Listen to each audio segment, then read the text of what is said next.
I think I'm going to utter the words that I don't think I've ever said before. I agree with Chuck Schumer. Wow, that seems weird. Chuck Schumer said something I found pretty amazing, and I want you to see it. The reason there's not peace in the Middle East is very simple. It's because the majority of Palestinians and the majority of Arabs don't believe there should be an Israel. It's plain and simple. And anyone who tries to figure out a way to solve this conflict without realizing that truth will never get anywhere. That is true. Now, the left is all up in arms because, as we have seen, their support with the freedom flotillas and other Palestinian causes, they don't care about Israel or the Jews. They know this will put the whole world in play and put the Western world on the ropes. They're trying to convince the world that the Palestinians are the ones who are being oppressed by Israel.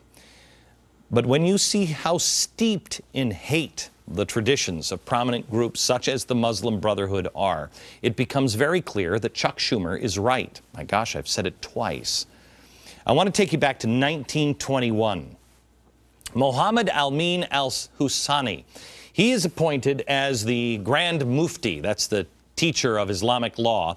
He was the Grand Mufti of Jerusalem.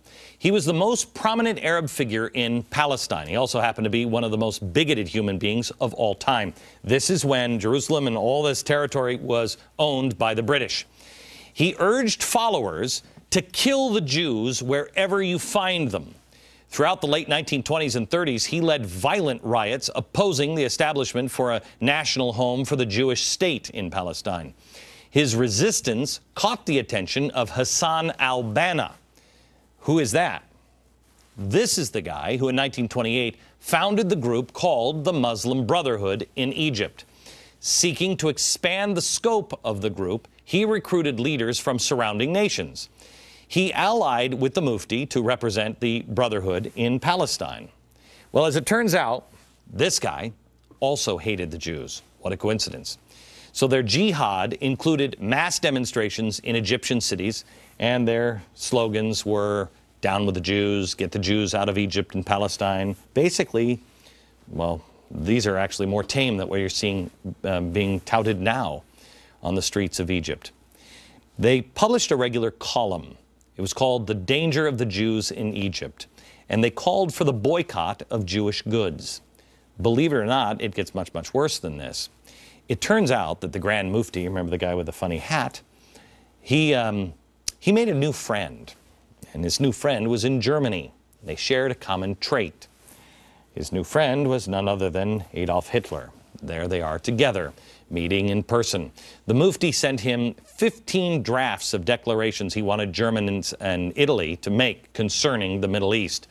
He was later sought for war crimes for his role in heavily recruiting for the SS, the Nazi Party's elite military unit that was responsible for many of the deaths in the Holocaust. It is estimated that his role, the Mufti, led to hundreds of thousands of Jews being murdered. By the way, he was, they believe, allowed to escape by, who would have guessed it, the French. Now, the founder of the Muslim Brotherhood, al-Banna, was also an admirer of the Fuhrer and wrote him frequently. So close was the relationship, and so common was the enemy, that during the 1930s, the Brotherhood even ended up becoming an arm of the Nazi intelligence and propaganda. And the Nazis were happy to help. They provided the Brotherhood with funds, men's, weapon, propaganda training, anything they needed.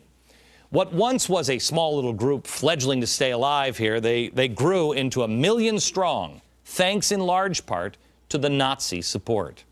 They helped mainstream Jew hatred in the entire Arab world. In fact, it grew so strong that Persia changed its name to Iran in 1935, due in large part to the influence of the Nazis.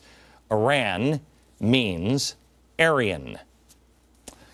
The propaganda broadcast became so popular during the most of the war, everybody was listening to it. And if you think that was then, well, let me give you a comparison.